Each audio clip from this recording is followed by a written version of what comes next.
How is everyone today? Good. Welcome to the White House. Thanks for being here, as ever.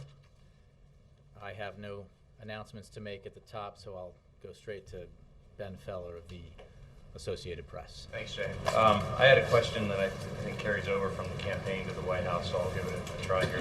The campaign said today in a call that Governor Romney has either misrepresented himself on these SEC filings and committed a felony, or if not, he's not being honest with the American people about when he left Maine. And I'm wondering, just as a matter of principle and character, whether President Obama stands by that position, whether he thinks Governor Romney is dishonest. Well, I would say a couple of things. One, the campaign, I think, did address this, so this is a campaign-specific question, and I would direct most of your inquiries to the campaign. The President feels very strongly that we need to take action in Washington to reward companies that insource, that bring jobs back to the United States, that build industries here in the United States, and to eliminate incentives that exist in our tax code that incentives to companies to outsource, to move jobs overseas. That's his position, and his record, his commitment is demonstrated throughout his presidency to this general principle.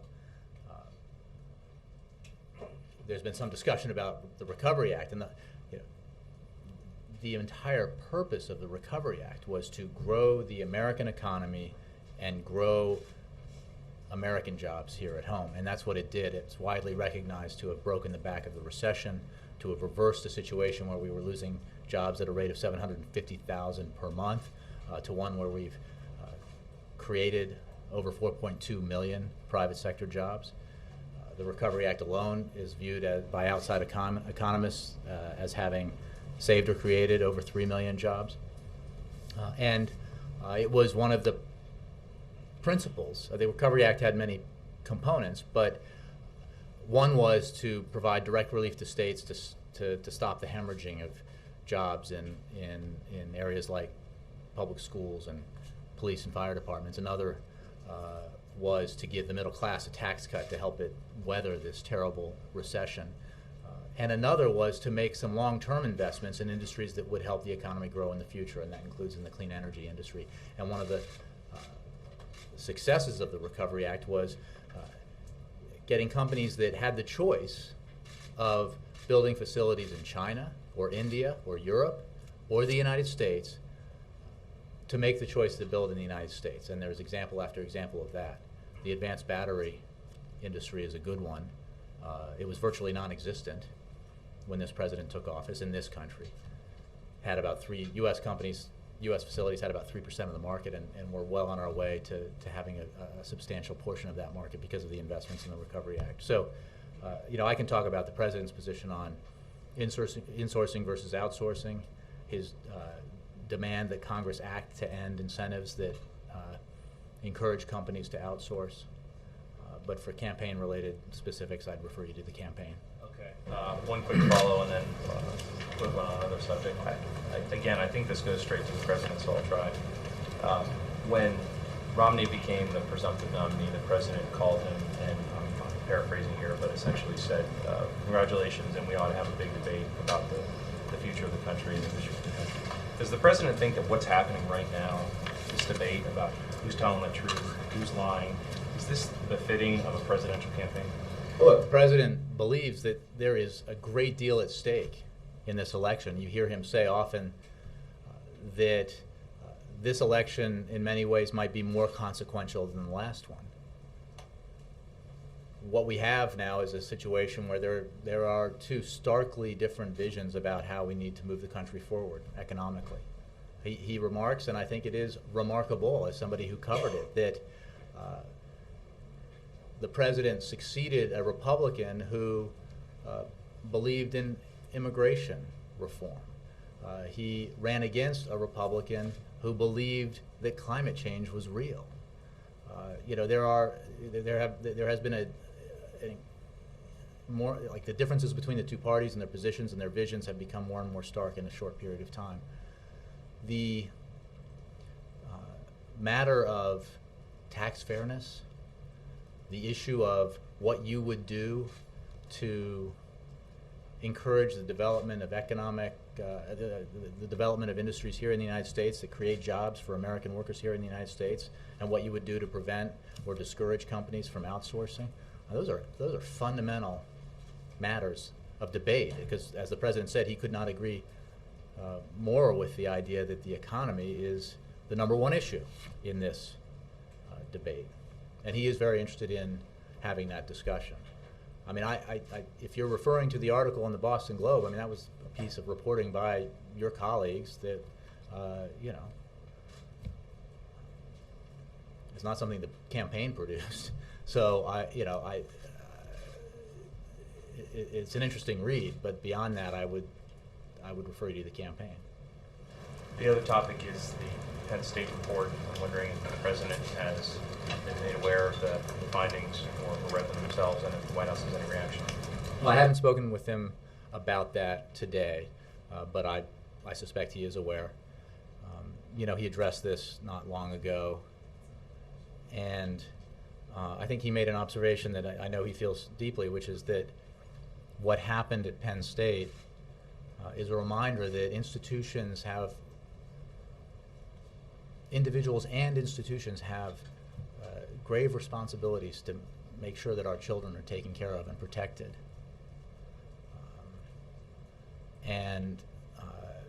You know, it is an indication perhaps that, well, it is a clear indication that that responsibility was not taken with the seriousness that it needs to be taken by institutions across the country.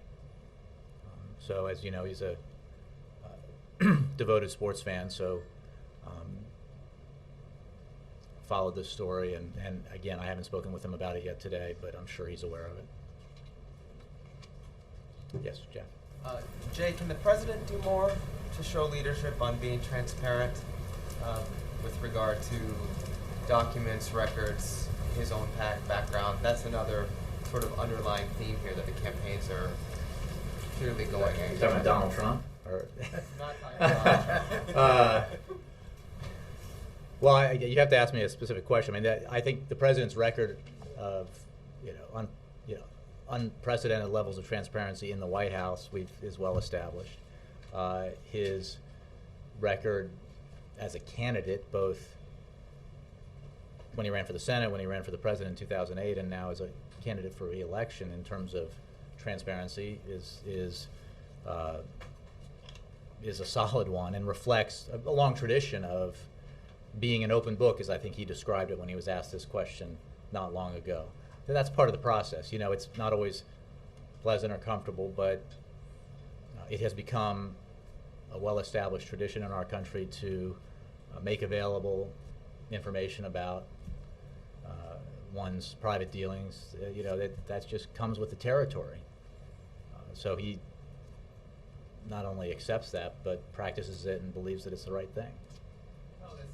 For years, but one thing that people, at least on among his opponents, continue to bring up is his college records. Right, this is the Donald Trump question, which I think he's the one who brings it up the most. What's the answer to that particular? I would refer to the campaign. It is preposterous. Like, you know, this is from the guy who insisted that he didn't believe the President was born in the United States, and you know, it is funny every once in a while when I sit back in my office and remember all the things that seem to be the most important issue of the day, and there were briefings after briefings where that was the most important issue of the day, to the point where we had to, solicit the long form of the President's birth certificate. And, again, the President's record on transparency is extremely sound. He has provided the kind of documentation that candidates for President have now by tradition provided for 30 years. And he believes it's the right thing to do. All right, swapping to Chris, one, yeah. sorry, last non-campaign or transparency-related question. Yesterday you couldn't confirm that this ambassador had defected. I can confirm that the Syrian ambassador to Iraq defected. And I think the Syrian government's response was, "You can't quit, you're fired." which is another sign of the desperation, I think, that is enveloping the Assad regime. We are seeing daily now more and more indications that Assad is losing his grip, that those around him, both in his inner circle and more broadly in the military and governmental leadership, are beginning to assess Assad's chances of remaining in power, and hopefully beginning to assess Assad's legacy, his legacy of brutality, and making the choice that they will abandon him in favor of the Syrian people. So this is another example of that. Kristen. Following up on that, can you confirm the ambassador's location? There are reports that he's in Qatar. I cannot confirm that. I don't know. Okay. And going back to some of the questions yesterday about the president not speaking to the NAACP, you referred most of those questions to the campaign, and yet President Obama delivered a video-taped message that seemed to have been taped in the White House. So why does this fall under the umbrella of the campaign? Well, the campaign is handling a lot of his scheduling for campaign-related events. Again, I think the president's opponent appeared, and You think? I'm told. The president films a lot of videos. I haven't seen this one, but to events that he cannot attend or is not able to attend for scheduling reasons or whatever reason. So I'll have to get back to you. I'm not even sure what room he filmed it in. So. Do you know when he filmed it, and was it because there were a lot of questions about? Absolutely not. I can't remember exactly when he filmed it. I'm sure it was recently. He as you know, films his weekly address and other video messages every week, and it is absolutely routine when he does not or is not able to attend an event, but wants to be able to send a message, that he will videotape that message and provide it to the convention or conference or gathering in his stead. So why not announce yesterday, when you got all of these questions about it, that he would be delivering a video taped address? I think you're reading something into this that there isn't. The issue was, would he attend, and why didn't he attend? He provides a video as a matter of routine to events that he doesn't attend. And just following up also on the discussion about the sequester, you said yesterday that the OMB is developing an analysis in case the sequester should be put in place. Can you give us a sense of where specifically they are in that analysis? And at what point do they begin to contact other departments? I don't have a date specific for that. Obviously, you know, the sequester is written not to take effect until the beginning of next year, as I understand it. But as we have made clear, should it get to the point where Congress has failed to do its job, as dictated by Congress, and the sequester may take effect, OMB and DOD and the various agencies will be ready. But we do not believe that should come to pass. The whole point of the Budget Control Act was to create a trigger, a forcing mechanism that was so onerous that nobody wanted it to come to pass. The defense cuts, the president agrees, are too steep. The non-defense cuts, the president believes, are too steep. That is why Congress needs to come together and make some hard choices around the kind of balanced proposal that the president and every other person who's looked at this seriously, including bipartisan commissions, agrees must be taken in order to deal with our long-term deficit and debt challenges. We've accomplished, in spite of all the rancor and disagreement, close to $2 trillion, I think $2 trillion in non-defense discretionary cuts. There is more that needs to be done, and we need to address that through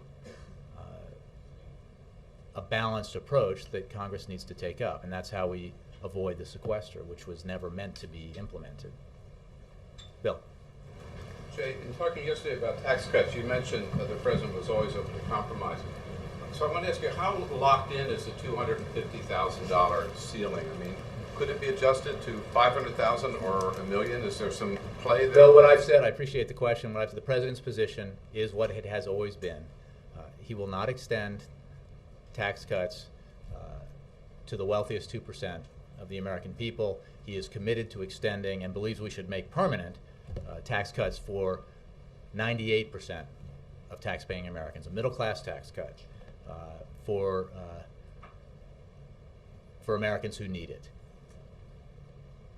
And this is because we simply can't afford to spend another close to $1 trillion over 10 years on tax cuts for the wealthiest 2% of American American earners.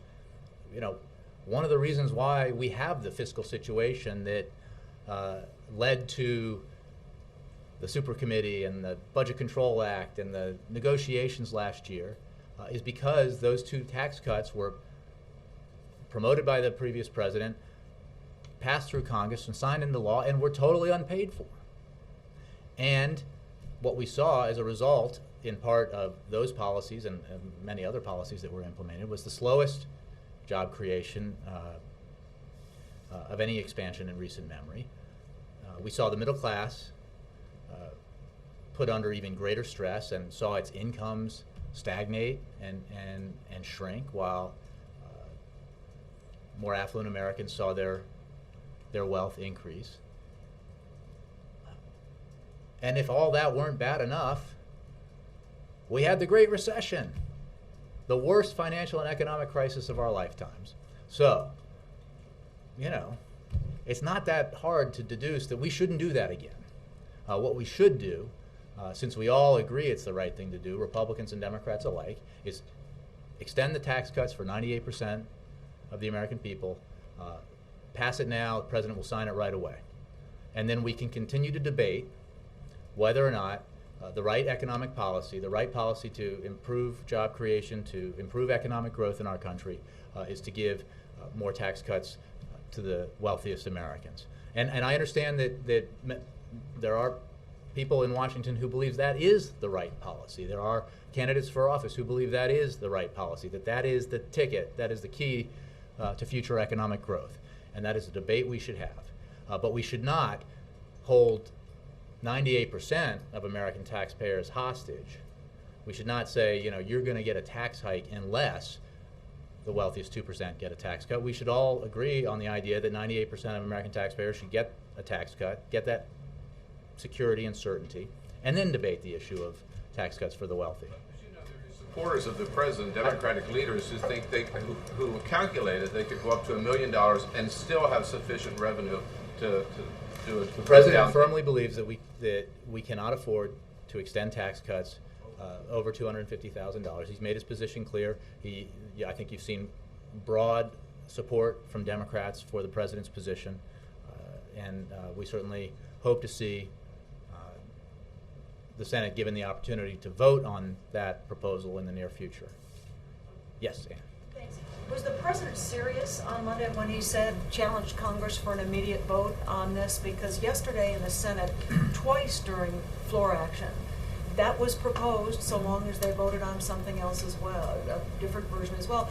And both times it was, did the president discuss that with the president was deadly serious, and as I said yesterday, and as I think if you dig into it, you'll recognize what was proposed in a gimmick by Senator Hatch was not the president's proposal. In fact, it left out the extension of the American Opportunity Tax Credit and other tax provisions that would have resulted, if that were passed, in a tax hike for 18 or 25 million American families. So that was a gimmick.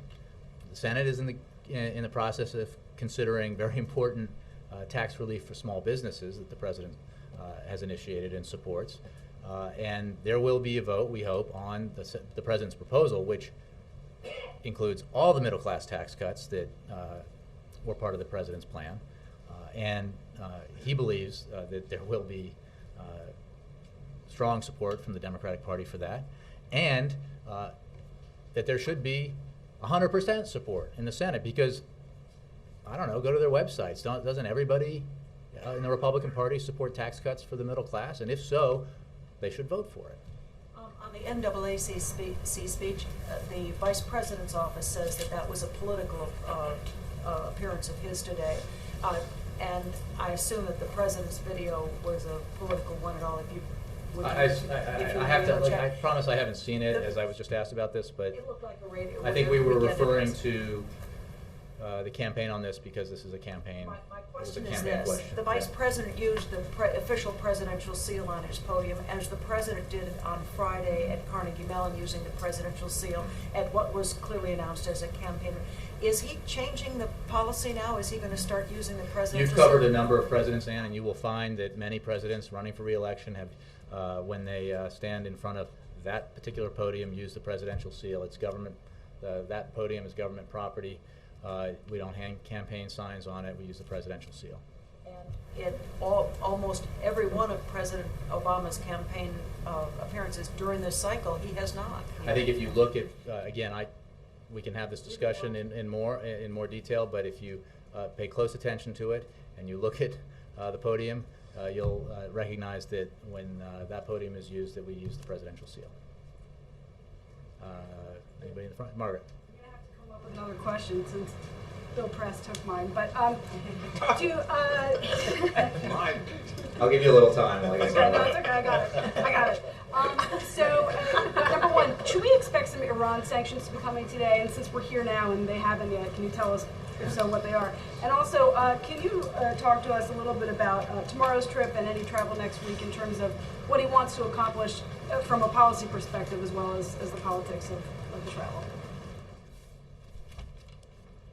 I have no announcements to make on sanctions. I can tell you that we have seen that the actions taken by this administration, and with a great deal of unanimity around the world in isolating and pressuring Iran, have had an impact, an economic impact on the regime in Tehran, which the leaders there have themselves acknowledged and spoken about. And we will continue to put pressure, working unilaterally and with our partners on the Iranian regime until they make the right choice, which is to abide by their obligations to the United Nations, to the international community, with regards to their nuclear ambitions.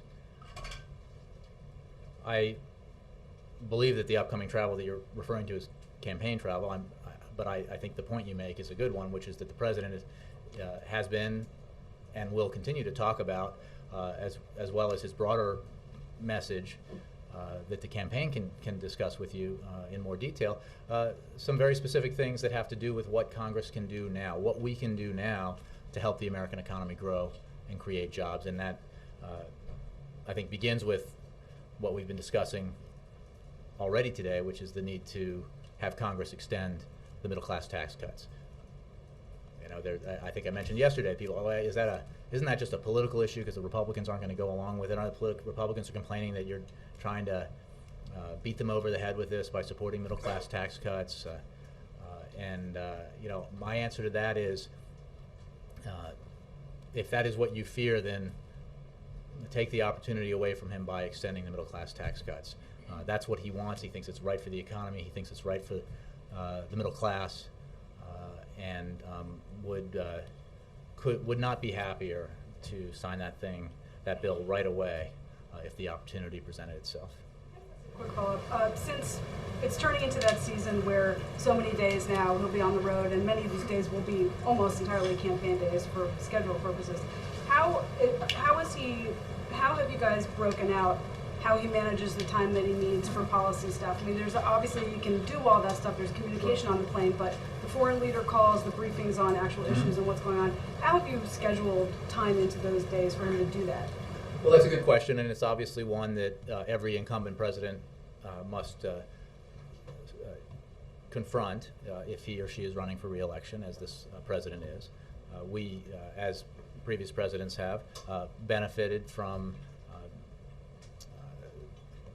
the sophistication of the operations here in the White House that provide the kinds of communication capabilities that a president requires when he or she travels, and that allows for the kind of instantaneous communications needs that a president has on the road.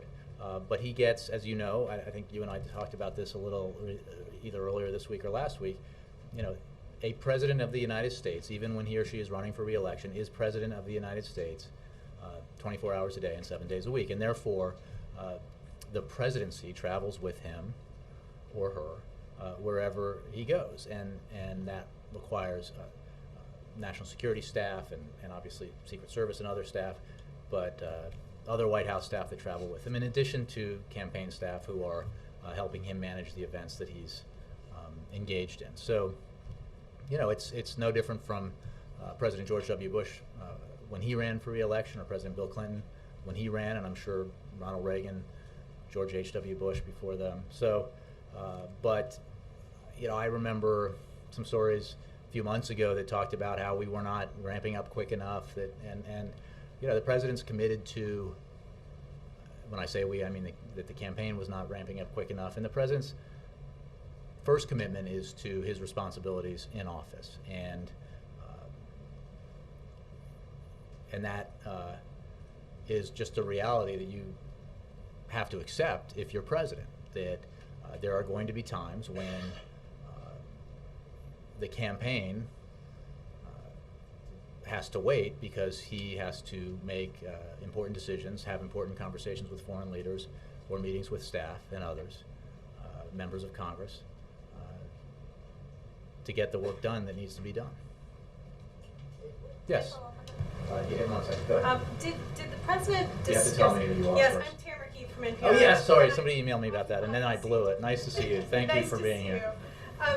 Did the president, when meeting with the congressional leaders yesterday, discuss any sort of a timeline for a vote on the middle class tax cut proposal? Well, I think we provided a readout. I don't have a date specific for you. They discussed a number of issues, including the middle class tax cut, other items on the congressional agenda, actions that Congress can take to help small businesses, actions that Congress can take to put construction workers and teachers back to work. But I don't have a specific date for you. The criticism I would coming leave. up- I tend to leave Senate scheduling up to the majority leader. Absolutely. The criticism is that there isn't even language yet, and I don't know. I don't think it's that complicated. President wants to extend the so-called Bush tax cuts as well as the other middle-class tax cuts that the president put into place for a year. And these tax cuts go to 98% of American taxpayers. He does not support and does not believe we can afford extending tax cuts for the top 2% in this country.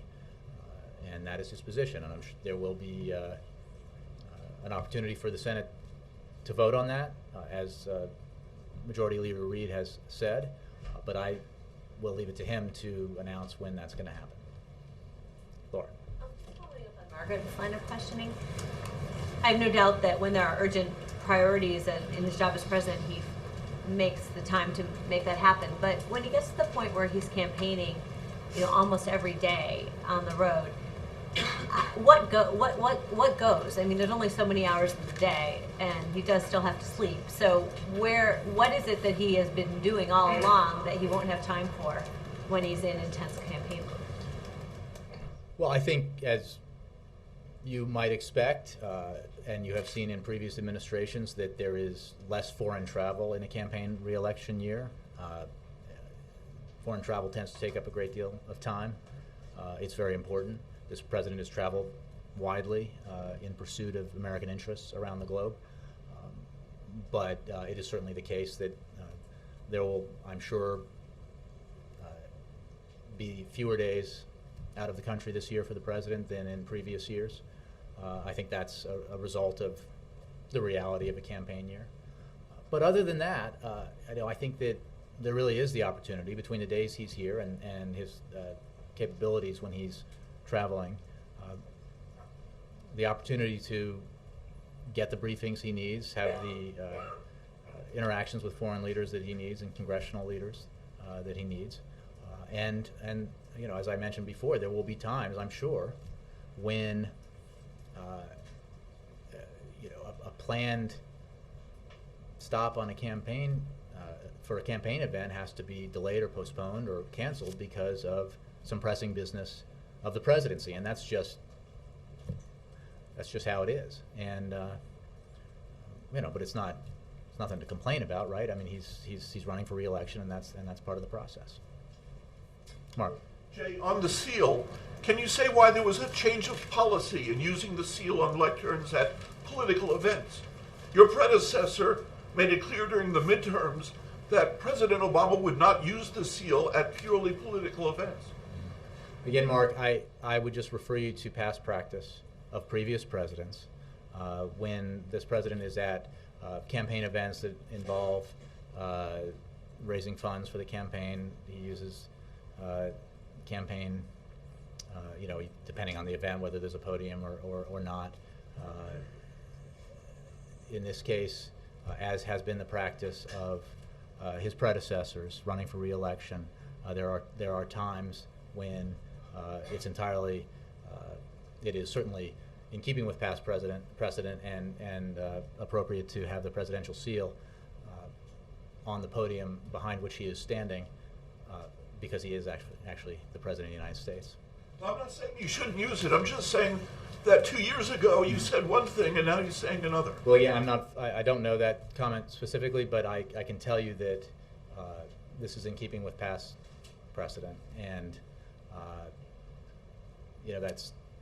I would point you to photographs of previous presidents running for re-election, Oh, yeah. and I get that. and you understand that, right, Brianna? You seem doubtful, but I can find the photos for you. But It's a change for you now. This is the first, as far as we know, the first campaign event President Obama's done all year at Carnegie Mellon. He used the seal on a podium he uses all the time. Usually I does. think I've addressed this in detail, but let me get to Brianna. Thanks, Jay. Did the president watch Vice President Biden's address to the NAACP? And I think he was in meetings. I don't, he doesn't have a TV in the Oval, so. and was it the CBS interview? Is that why he couldn't go? The scheduling conflict? Hasn't happened yet. But I mean preparation for it or something. Is that That hasn't happened Did yet. that? So none of that figured I into hope it it. happens. So what was it? What was the scheduling?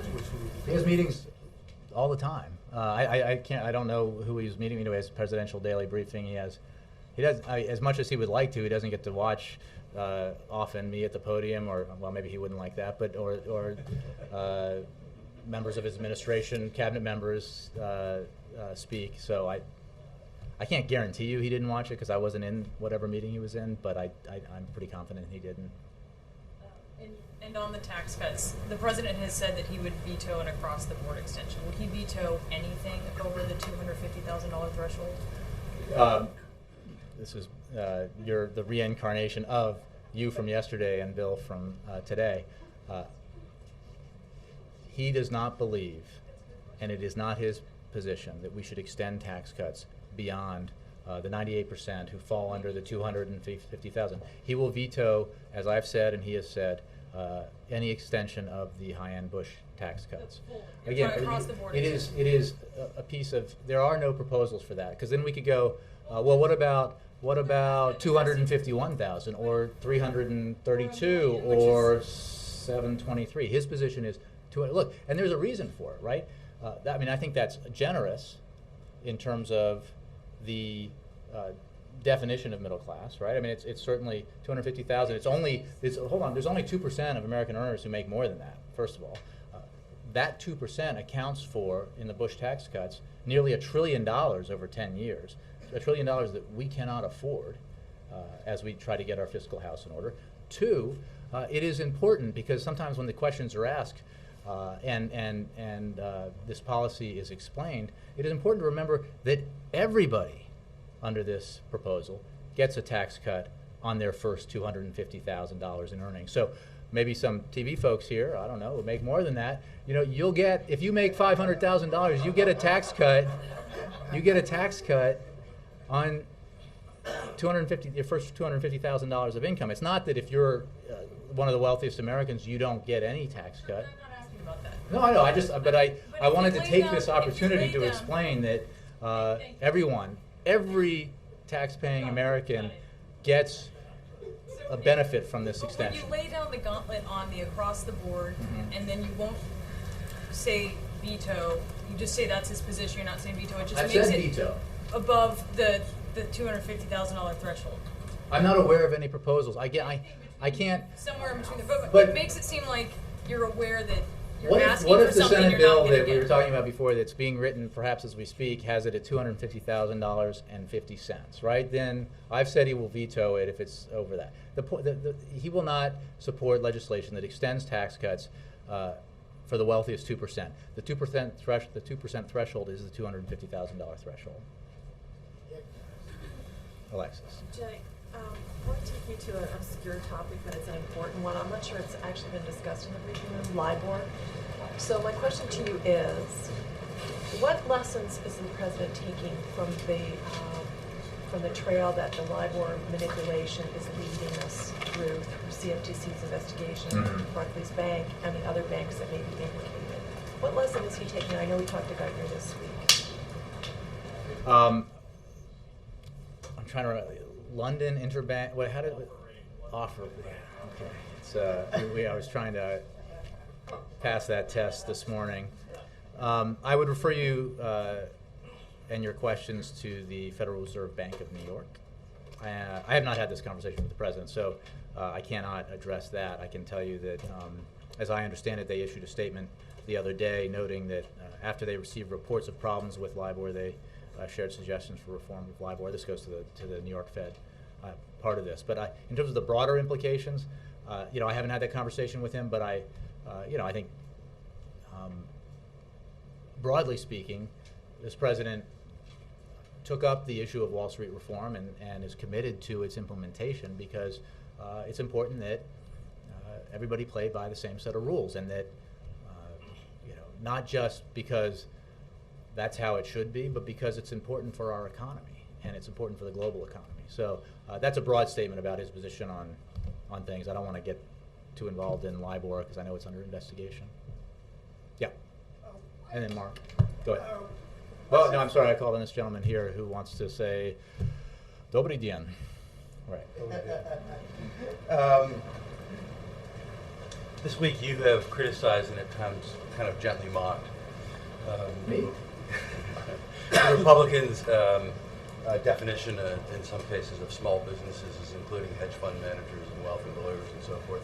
The Republicans in turn criticize the president's claim that his tax cut plan would benefit 97% of small businesses. So here's my question. Well, let me just be clear. It's not a claim.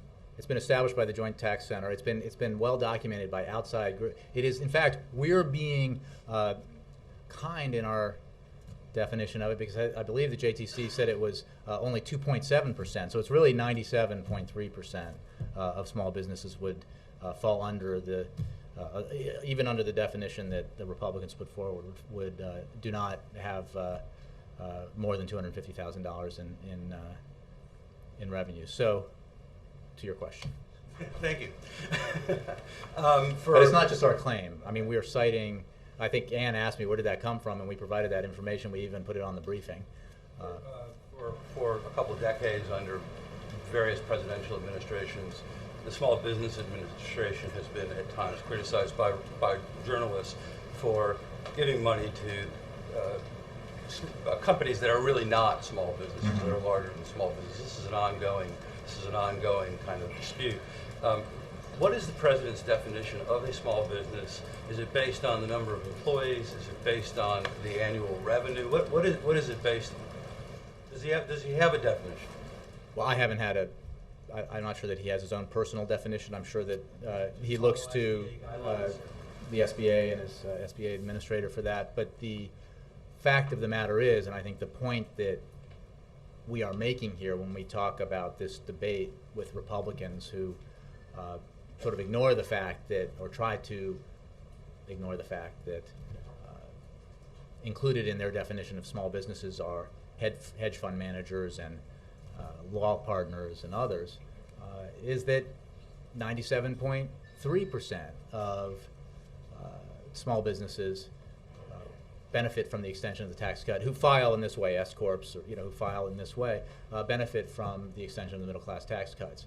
That is simply not a viable claim to say that this is, going after small businesses, because unless you want to argue that Warren Buffett and other folks and hedge fund managers are small businesses. Did you know that by the Republican definition of small business, half of the Forbes 400 wealthiest individuals are small businesses.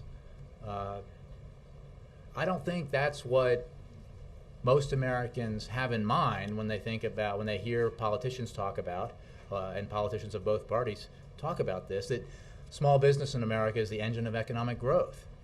They think of small businesses that hire a handful of employees, or perhaps scores of employees, but they don't think of hedge funds and they don't think of law firms.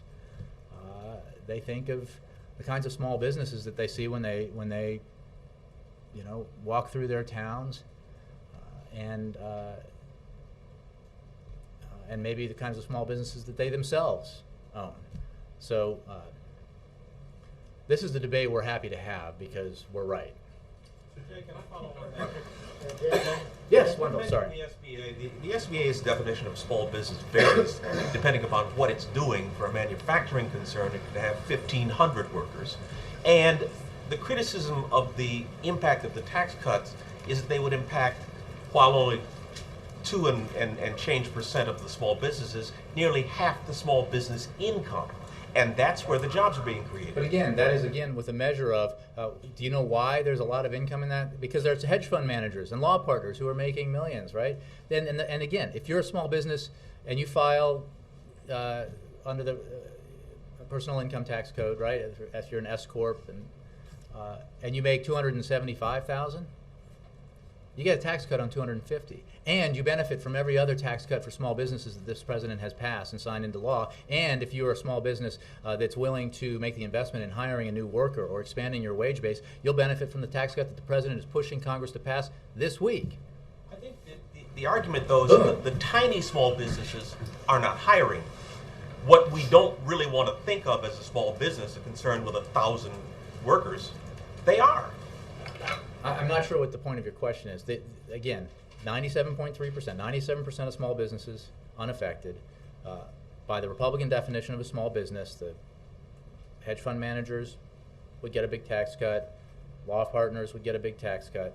But also a machining concern, a manufacturer. And those small, you would have to cite me real examples, but instead of hypothetical ones, and perhaps there are, but those businesses would benefit not just from, if they file this way, from a tax cut for the first $250,000, but from every other tax cut that the president has passed and signed into law, 18 and counting, and from a tax. And when you talk about hiring, that's why Congress ought to pass the provision the president supports, actually initiated, that would reward small businesses if they hired more. A company with 1,000 workers, $250,000 tax cut means nothing to.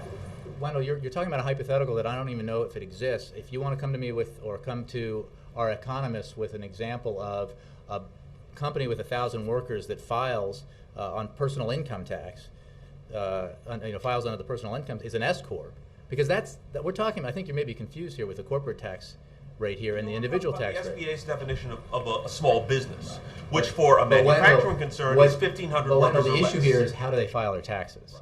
Okay, so we're talking about personal income tax rates. We're talking about extending tax cuts for 98% of Americans.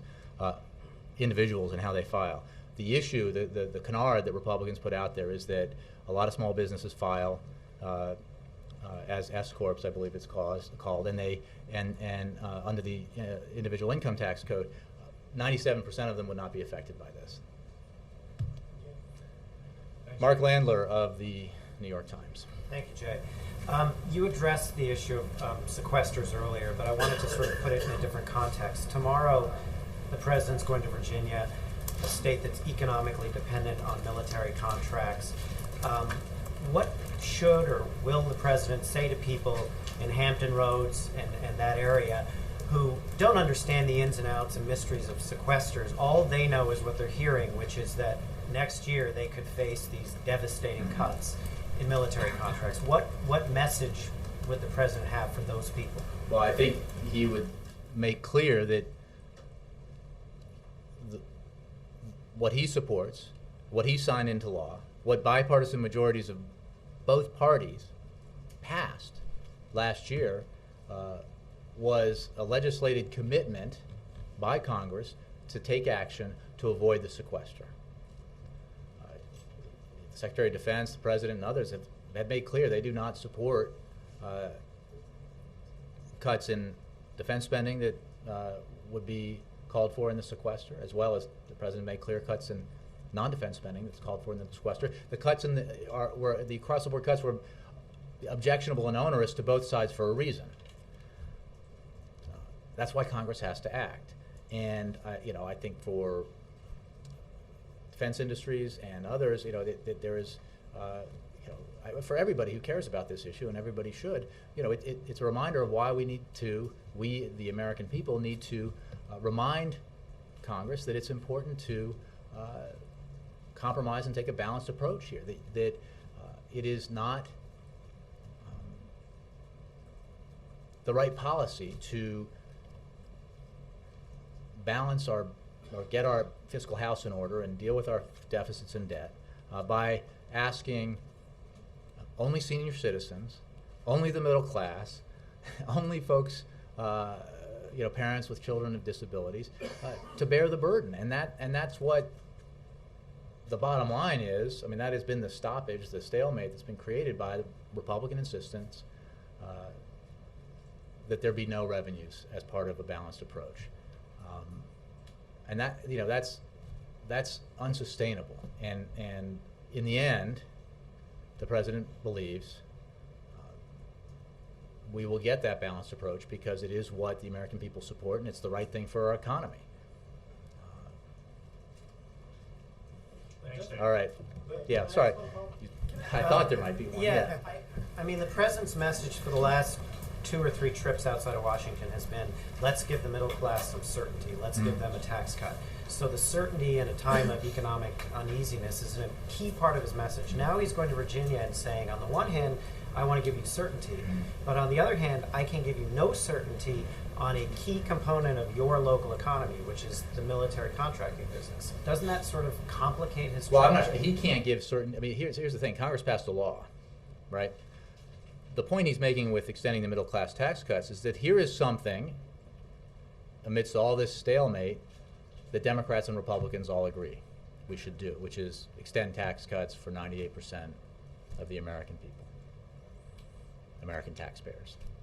So, amidst, this is the little diamond in the sand, right? That like, let's do that. We all agree on it. Let's do that, and that does create an important amount of economic certainty, not just for the recipients of that tax cut, but for the broader economy.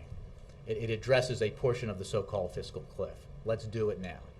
Let's continue to debate the issues where there is contention and disagreement. But it is not the answer to simply say, we didn't mean it, we, Congress, when we signed this into law. We didn't. I mean, the point is, Congress needs to make some tough choices and deal with our deficit and debt in a balanced way. And if the answer is, well, we don't really want to do that after all, then that takes away the very purpose of the sequester, which was to force Congress to make some tough calls. But he's not saying with the same urgency, let's deal with the sequester issue now, let's get this settled now before we get to January, that he's saying with the tax cuts, which, well, so look, are you at all worried you're how that saying would be this received? week? I mean, the president has been talking about the urgency to deal with our deficit and debt in a balanced way, all year. And last fall, it is embodied in his several budget proposals. It's embodied. He talked about it in the State of the Union. He talked about it in his budget proposal. He talked about it all spring, winter and spring, and he'll continue to hear him talk about it. It was disappointing that the super committee didn't get its act together, that Congress didn't do the right thing. It's disappointing that an unelected person who passes out petitions seems to have more power and authority in Congress with the Republican Party than its leaders. So, but we need to break that logjam so that balanced approach is adopted to create the kind of foundation for future economic growth that the president believes we need to do. Thanks all. Sorry, it's Thursday. Yes. So I don't have a weekend. Okay.